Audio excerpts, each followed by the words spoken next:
Hello and welcome to this Bioprocess Insights webinar.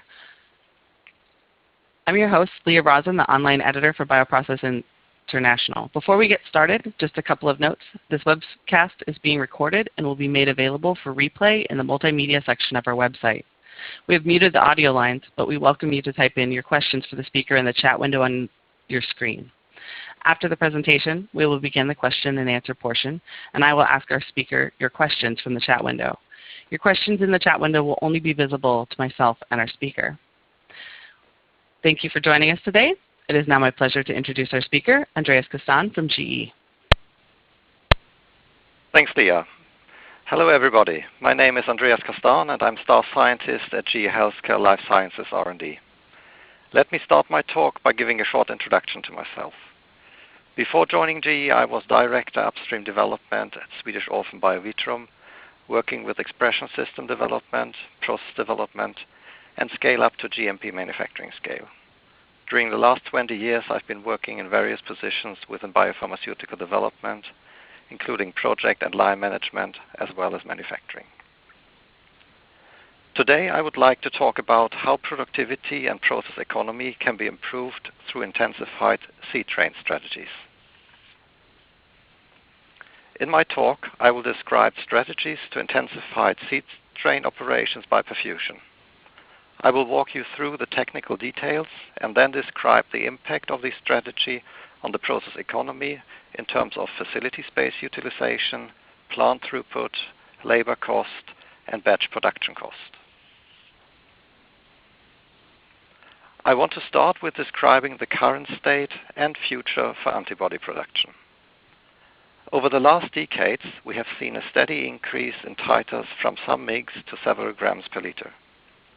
The increased titers have helped to get down the bioreactor volumes from several thousand liters. Today, 1,000 or 2,000 liter scale, often in single use, have become viable volumes for clinical and commercial production.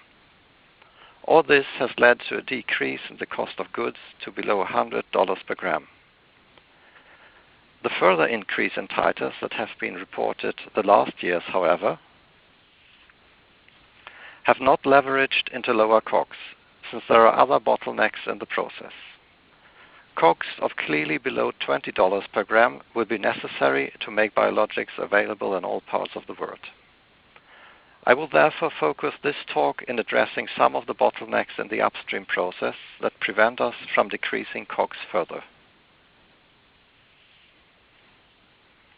So let's look into the opportunities we have for intensification of an existing upstream process by means of using perfusion in the seed train. You can either short the time in the production bioreactor, or you can focus on the seed train itself. The first approach applies perfusion in N-1 bioreactor and is aiming at inoculating the production bioreactor with about 20 times more cells. As a result, the time in the production bioreactor will be shortened with 5 days at almost maintained titers. The graph shows a simulation using a traditional seed train in light blue and a seed train using perfusion in the N-1 bioreactor in dark blue. A study published by Biogen IDEC, however, indicated that this approach can have an impact on the quality attributes of the product. Therefore, I want to focus this talk on an alternative approach. And that is an intensification of the seed train by producing a high cell density cell bank and expand that high cell density cell bank in one step to generate enough cells to inoculate a 2,000 liter bioreactor at a standard VCD. I will walk you through the details in the following case studies. The presented approach will lead to cost savings through an efficient use of the equipment. That means that fewer bioreactors in the seed train, requiring a smaller facility footprint and less disposables. Reduced labor costs through automation of the one-step cell expansion, but also through fully closed processing and decreased risk for contaminations. And finally, through an increased facility output. So let's move on to the case studies. The case study consists of two parts. The first part was the generation of high cell density cell banks. In summary, a 2-liter perfusion type cell bag with a floating filter was inoculated according to standard procedures. After an initial batch phase, the perfusion was started and the cells were expanded to 50 to 100 million cells per ml. Once the targeted cell density was reached, cooled cryomedium was added 1:1 and the cell culture was concentrated back to its initial volume. After that, the cell culture was aliquoted in 4.5 ml vials. The cell bank was also tested in revival experiments. The second part was the direct inoculation of a 20-liter perfusion type cell bag from a previously produced high cell density cell bank vial and the one-step expansion to 10 liters and high cell densities using perfusion. The next slide shows a photograph of the system that was used in the study. It is a ready-to-process Wave 25 bioreactor system that was run in perfusion mode. As culture chamber, perfusion cell bags with internal filters were used. For process controls, the integrated process controllers for DO, pH, volume, and feed rates were used. Medium additives and perfusion feed rates were performed using the automated functions implemented in the Unicorn control software. The targeted VCDs for all steps were between 50 and 100 million cells per ml. So let's look in more details into the cell bank generation. On this slide, you see the growth curve from the perfusion culture. The DG44 cells were expanded in only 6 days to more than 50 million cells per ml at very high viability, that is above 95%. The perfusion rate was based on maintaining a constant cell-specific perfusion rate of 137 picoliters per cell a day. After the expansion, chilled cryopreservation medium containing DMSO was added in 0.2. In this graph, the volume is shown in red and the temperature in blue. After that, the volume was reduced back to the initial 2 liters and the cell suspension was drained and aliquoted in 4.5 ml vials and frozen. After a couple of days, a QC test was performed. Vials were thawed and the viability and growth rates were determined. All-in process controls were found to be comparable with the initial cell banks. So in summary, the one cell bag with 2-liter culture volume was sufficient to produce a cell bank with 4.5 ml vials at a cell concentration of more than 50 million cells per ml. The whole procedure was performed in one bioreactor without the need for a centrifugation step. Furthermore, the produced cell bank maintained a good quality comparable to the initial cell bank. So let's move on to the application of the high cell density cell banks in a one-step seed culture process. The principle is that one high cell density cell bank vial is used to directly inoculate a 20-liter perfusion cell bag with a working volume of 1 liter. The cells are then expanded in the cell bag to 10 liters and cultured to a density above 50 million cells per ml by perfusion. On the next slide, you see the cell expansion in terms of volumes shown in blue. You see a stepwise and automated expansion to 10 liters followed by perfusion at 10 liters. The culture volume was doubled each day, avoiding dilution of the cells to less than 0.3 million cells per ml to a final culture volume of 10 liters. And in terms of total media consumption in the perfusion, shown in red. The total media consumption during the perfusion was about 90 liters. The perfusion was also automated and was based on a constant cell-specific perfusion rate of 140 picoliters per cell a day. The exponential cell growth of the CHO DG44 cells is illustrated in this slide through the straight green line fitting the total number of cells in the logarithmic scale. Only the first day a slight lag phase was observed. After 10 days, cell density of more than 50 million cells per ml was measured at a viability of more than 95%. That means that the target criteria for VCDs and viability were fulfilled. At that point, enough cells were available to inoculate a 2,000-liter fed batch bioreactor with 0.3 million cells per ml. So in summary, the previously produced 4.5 ml cell bank can be used to inoculate a 20-liter cell bag, and the cells can be expanded in one step in one bioreactor to 10-liter and to more than 50 million cells per ml. This cell density is sufficient to directly inoculate a 2,000-liter fed batch bioreactor.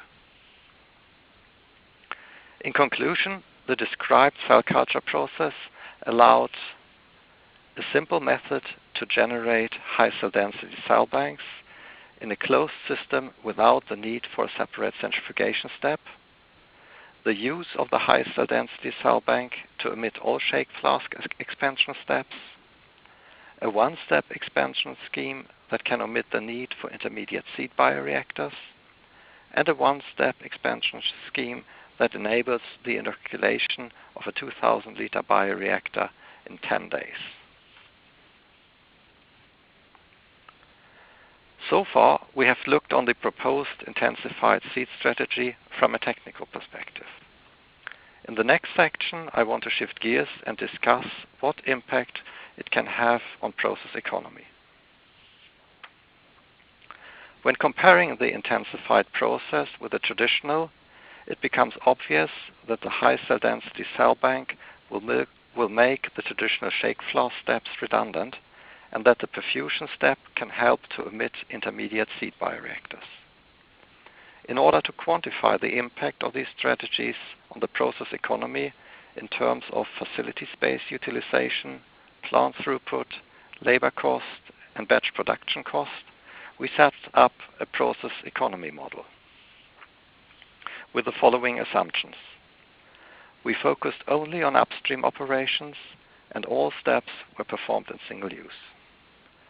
Both the traditional and intensified process delivered the same number of cells to the production bioreactor. We use standardized values for equipment footprint, depreciation, facility costs, etc. We used the model to calculate facility space utilization, plant throughput, labor cost, and batch production cost for different scenarios with respect to campaign length. That is, making scenarios for 1 to 5 batches per campaign or manufacturing one product all the time. So let's start with batch scheduling and the number of batches that can be produced per year. When comparing a traditional seed train process, shown in the top bar, with the intensified seed train process described earlier, shown in the lower bar, the time gain is 5 days. These 5 days are, as described before, a result of the use of high cell density cell banks. The length of the production bioreactor step in 2,000-liter scale and the harvest remain constant. When looking at the time gain for a second batch of the same product, the total time gain remains constant, that is 5 days. That is due to the fact that the next seed train is started in parallel to the ongoing production bioreactor run of the previous batch.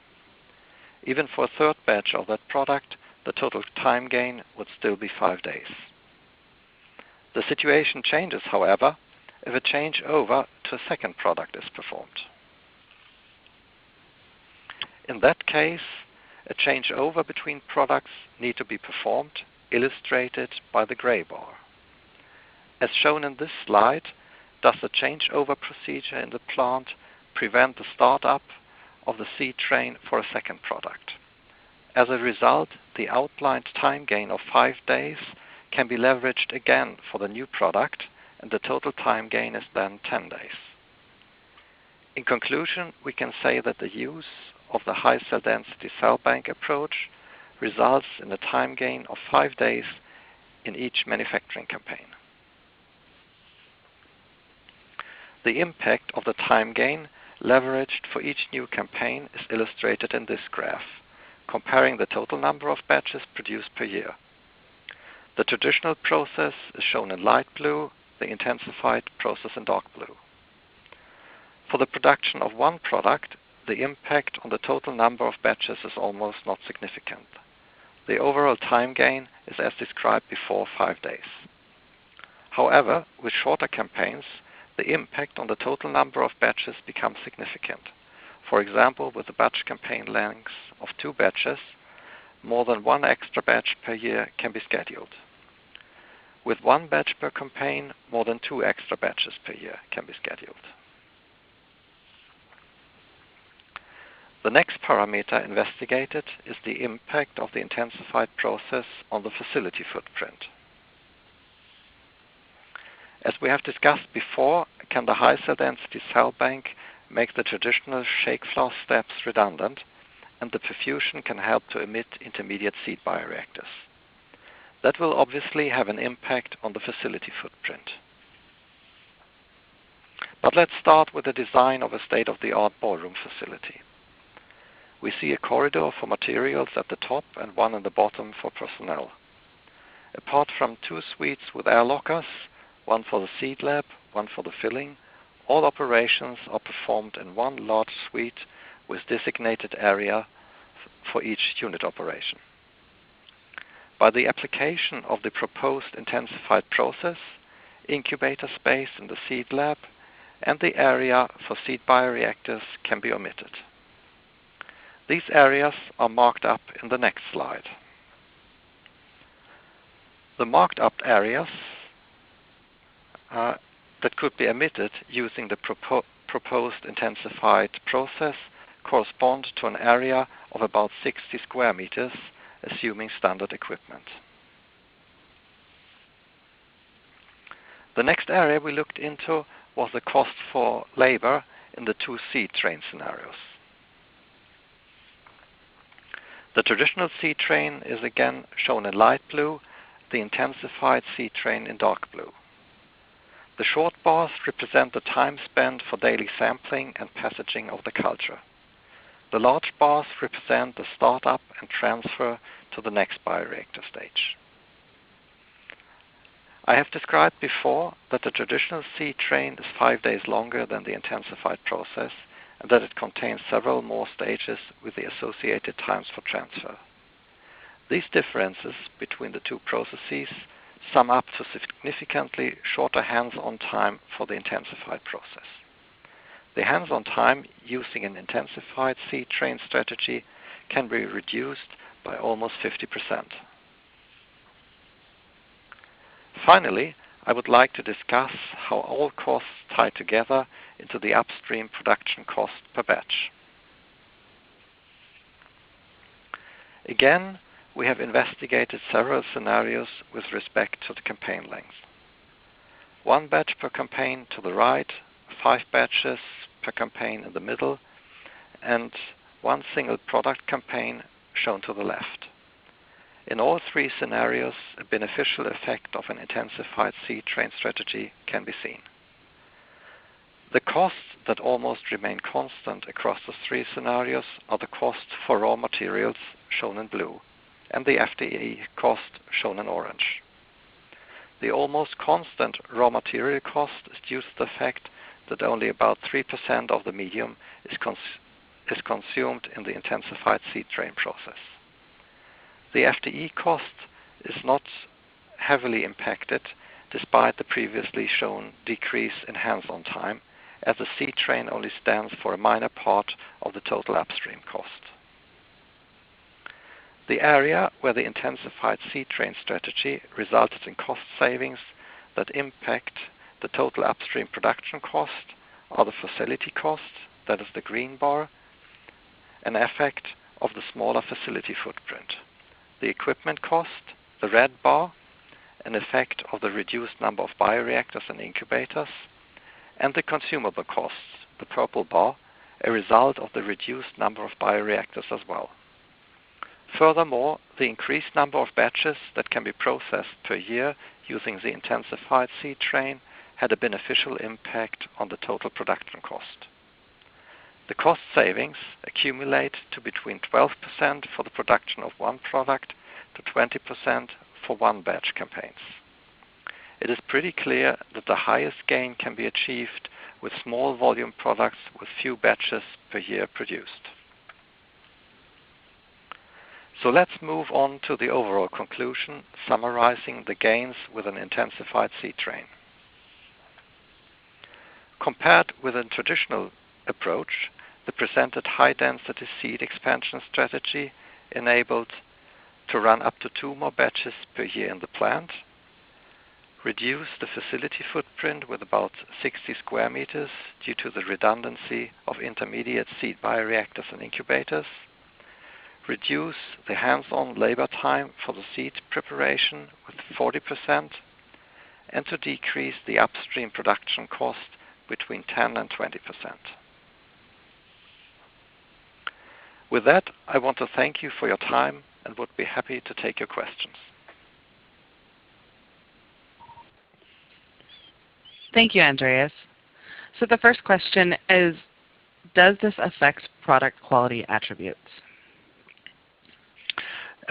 Yes, thanks for that question. And the short answer is no. We have investigated the process performance in terms of in process controls and quality attributes, and we haven't seen an impact. And that is, I think, to some part attributed to the fact that especially the high cell density cell bank approach is quite conservative with respect to the form factor of the vials, since the diameter is the same as for the small volume vials traditionally used. Do you have data to prove that the cell productivity and product quality was not affected during production process inoculated from the intensified seed train? That goes into the same direction as the previous questions.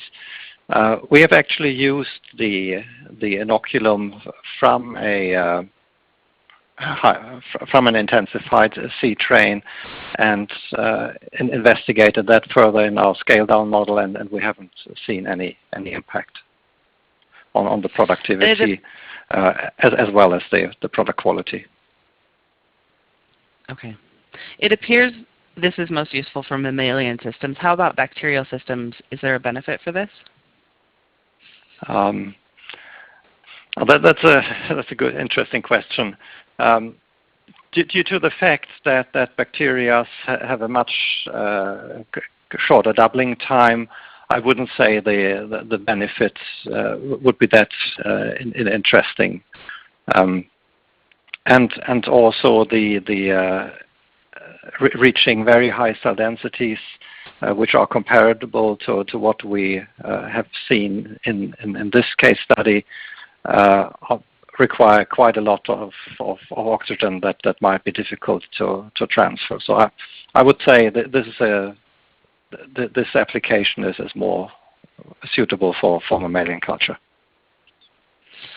Can you comment on the media that you used? Yes, we are using, of course, a GE high clone medium across all case studies, and that is the ActiShow ActiPro media platform. And how about the stability of the cell bank? Is the stability of cell banks in case studies tested? No, we haven't run a long-term stability study.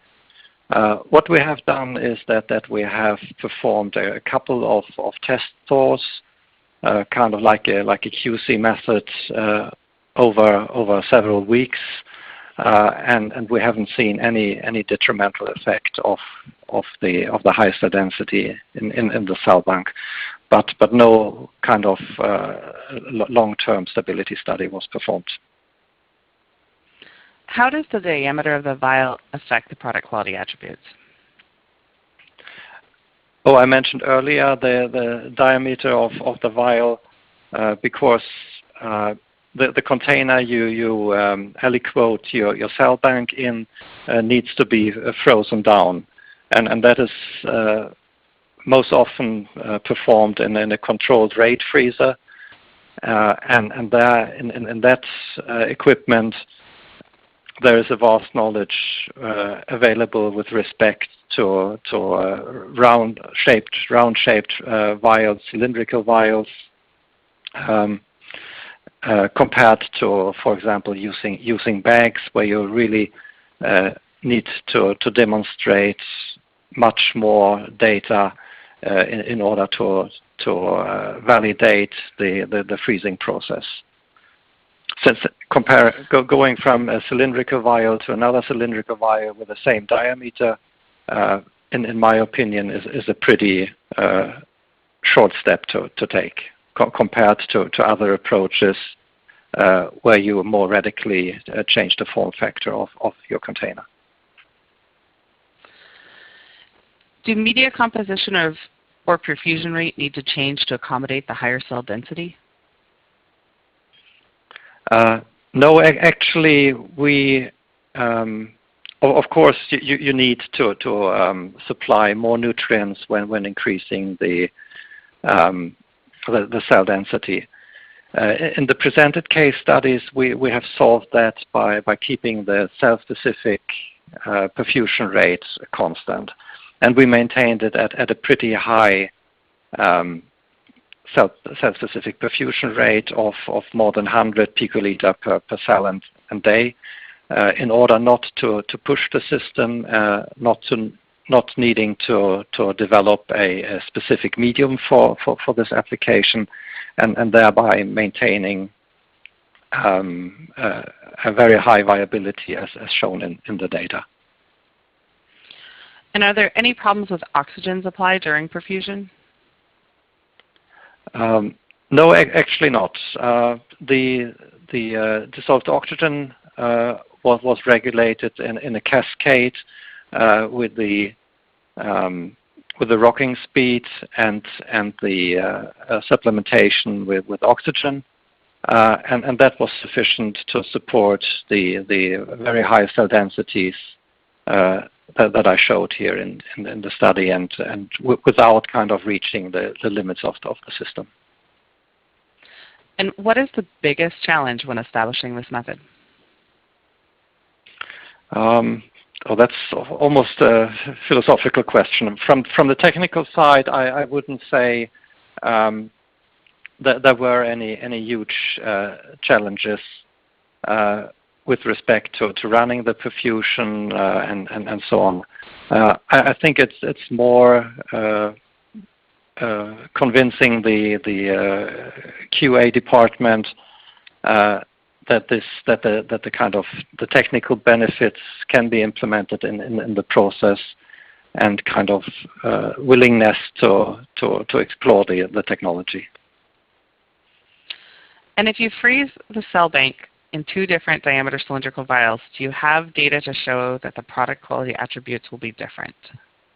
Getting back to that first question. Yeah. No, we don't. I mean, we have now run the same process with a traditional low-density cell bank vial in a 1.5 ml vial, and the higher density bank with a 4.5 ml vial, and we have compared those 2 processes head-to-head, and we haven't seen any differences with respect to productivity and product quality.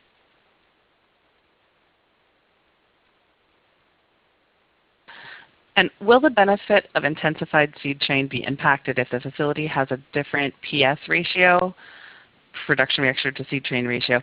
And have you considered that when you run the process economy analysis?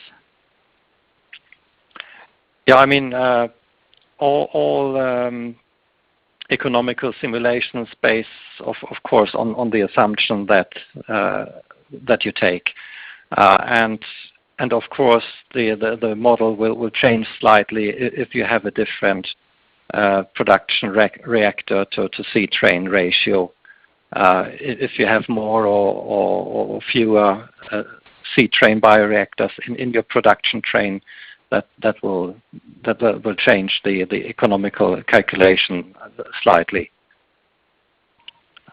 But I think you need to I would just to add a little more. I think you need to look into your process, understand the volume and the split ratios you have when going from one step to another, and then finding the best strategy that fits your needs.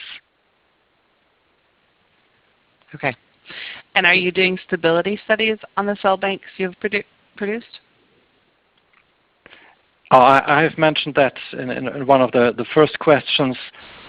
We have done a limited stability studies, thawing the high cell density cell bank over a couple of weeks, and have seen very stable revival in those tests.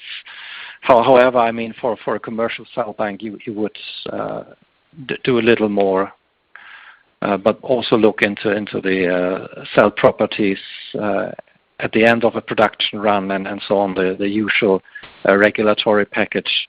We haven't done that. We have focused basically only on the performance in the production bioreactor. Are there any plans to use this intensified seed train approach for any commercial products? No, I mean, we as GE, we don't have commercial biopharmaceuticals, so this was more a case study to demonstrate the technology and give you an inspiration how you can intensify your operations and to take benefits of the technology.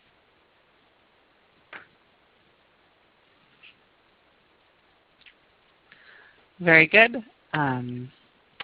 Okay.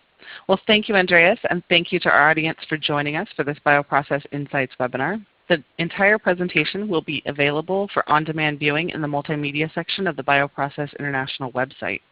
Our next webinar on May 4th will be Vaccine Manufacturing with Single-Use Technology and Evaluation of Process Economy with Mats Lundgren. Please visit thanks everybody. Okay. And you can visit the URL on the screen to view and register for the rest of the series. Thank you.